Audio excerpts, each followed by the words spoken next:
Hey guys, this is Pablo and Belly. Hi. Today we want to discuss a topic which is very common in runners, bikers, or any sport that involves bending of the knee, and that's what we call the IT band, in other terms, the iliotibial band syndrome. Well, that's very common because a lot of times when people get to have a lot of pain in the knee or along the side is due the rubbing tendon on the knee, and that's runs on top of the bursa.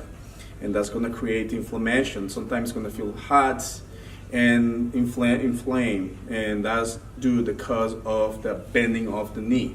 A lot of flexion and extension is going to create the rubbing sensation on the bursa. Well, that's caused for many reasons. One is not warming up properly. Second is weak glutes, weak hamstrings, not activating the right muscle groups, and also the stabilizers and the lack of taking care of yourself.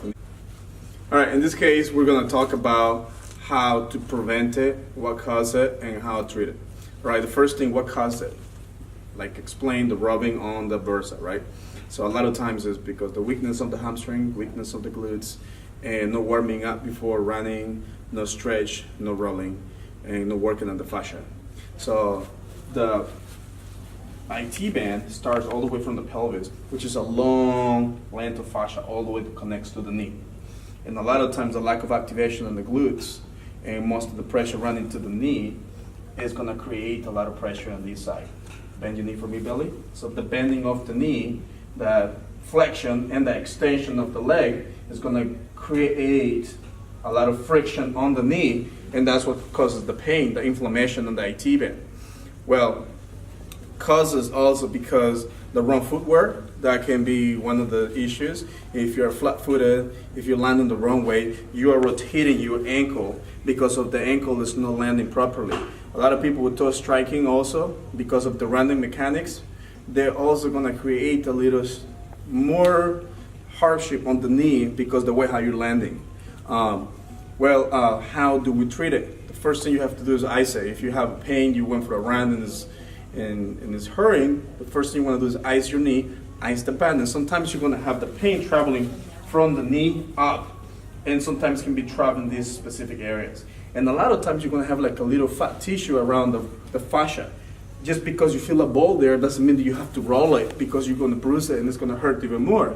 Just be very careful what you're trying to do. The first thing is icing the knee and see how it feels. Ice at least 2-3 times a day for 5 to 10 minutes and see how you feel the next day. Second thing is make sure that the muscles around the glutes are strong enough.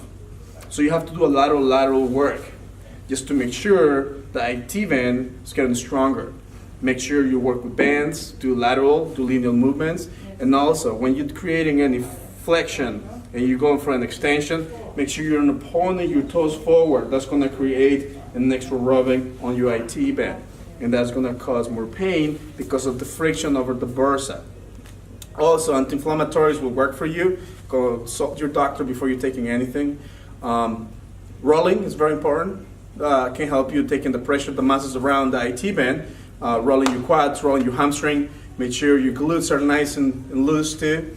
Warm up before running, warm up before squatting. A lot of people, they create consistent flexions like runners and cyclists. It's going to be very painful. Just make sure you get a nice warm up, get your rolling technique down, get your icing after whatever you do. Make sure you ice your knee and work on those ankle mobility. The lack of ankle mobility is going to cause also to not use the proper muscle mechanics, and the UIT band is going to flare up on you.